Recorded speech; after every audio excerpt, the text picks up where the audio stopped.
Сәлем достар, бүгін мен сіздерге Edpuzzle сервисі туралы айтатын боламын. Edpuzzle бұл бейнероликте сұрақтар, жазбалар және аудио қосуға болатын сервис.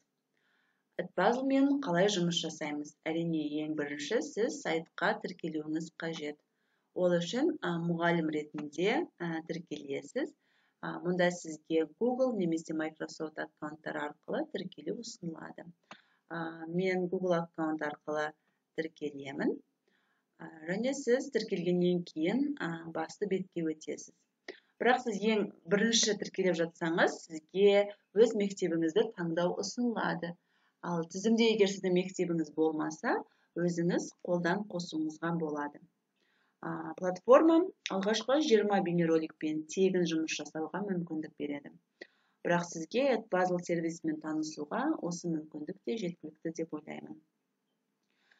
Міне біз басты бетке өттік, енді өз контентімізді қалай жасаймыз. Ол үшін жоғарғы оң жақ бөлігіндегі Add Content батырмасын басамыз. Сол кезде сізге 4 опциясы бар мәзір ашылады. Бірінші Discover Video Content, яғни Edpuzzleға жүктелген бейнероликпен жұмыс жасау.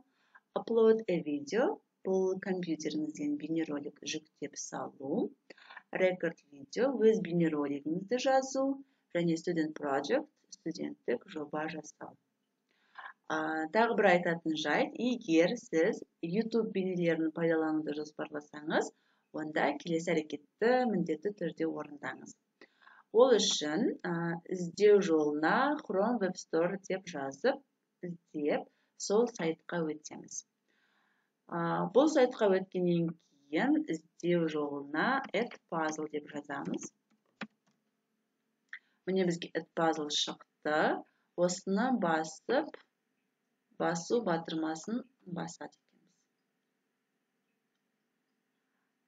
Міне қазір бізге шықты.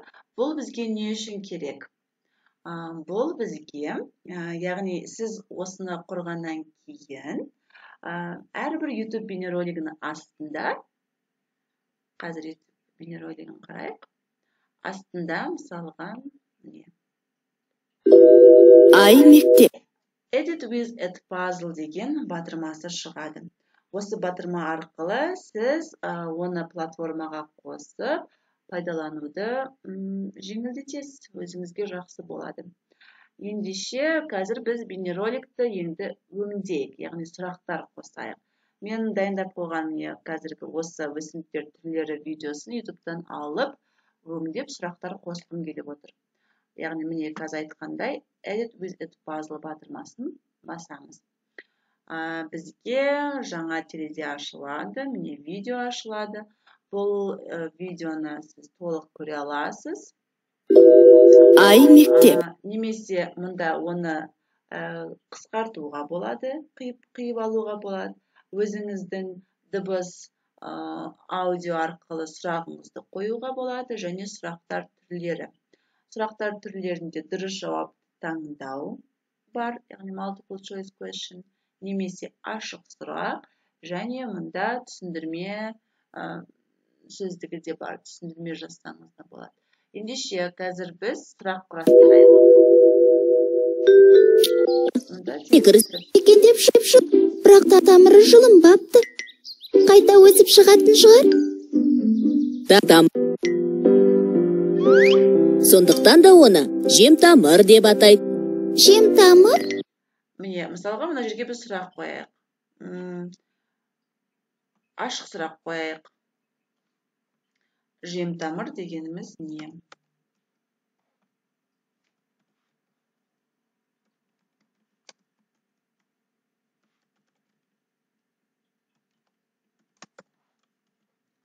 Міне сақтаймыз. Міне сұрағымыз дайын. Ары қарай. Яғни видеоны көргеннен кейін сіздің сұрағыңыз шығады. Балалар осы сұраққа жауап береді. Жемісі тамырында дегенді білдіреді. Жем тамырлар қоректік заттардың жиналуынан жуандаған өсімдік тамыры. Мысалы, қызылша, картоп, шомыр, пияз, Бұлардың барлығы жемтамыр. Түсінікті. Енді осы жерге сұрақ қояйық. Мысалыға бірнеше жауабы бар сұрақ. Мысалы, жемтамырға жататын өсімдіктер деп алайық. Жемтамырға жататын өсімдіктерді тап. Мұнда жауап, мысалыға, қызанақ болсын, қияр болсын, мұнда картоп, сәбіз деп алайық. Және мұндағы әрине сіз дұрыс жауапты таңдауыңыз керек. Сақтау. Ары қарай жалғастырамыз. Қане, ағаштарды суарайық. Ағашты жеміс не мұрынға қараңыз. Болады ғой. Терне ағаштар, бұталар және шөптекті өсімдіктер. Итмұрын бұта ғой. Мұнда тағы да ашық сұрақ қоюға болады, яғни өсімдіктер тобын ата деп. Ол видеоны көргеннен кейін балаларға атау өте оңай деп ойлаймын. Міне 3 сұрақ қойдық. Енді ары қарай сақтау керек болса, біз аяқтау батырмасын басамыз. Міне қазір біздің сұрақ қойған видеомыз дайын. Ал қарап көрейік. Ай, мектеп. Жылынбапты. Қайта өсіп шығатын шығар? Дана, сәбіздің тамыры, сәбіздің өзі. Сондықтан да оны жемтамыр деп атайды. Жемтамыр? Мінекей, қазір біздің сұрағымыз шықты. Балалар бұл сұраққа жауап бергеннен кейін ғана видео ары қарай жалғастыруға болады. Енді біз қалай балаларға береміз? Ол үшін мұнда сіздер өздеріңіз балаларға берулеріңіз керек. Ең алдымен сыныпты таңдайсыздар. Бұл сыныпты таңдау үшін де сіз басты бетте сыныпты қосу керек. Мысалға, қазір көрсетейін.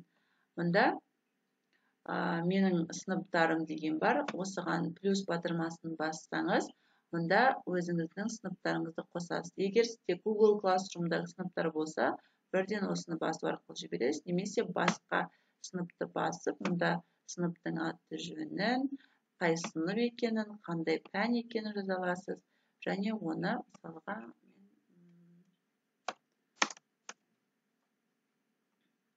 таңдап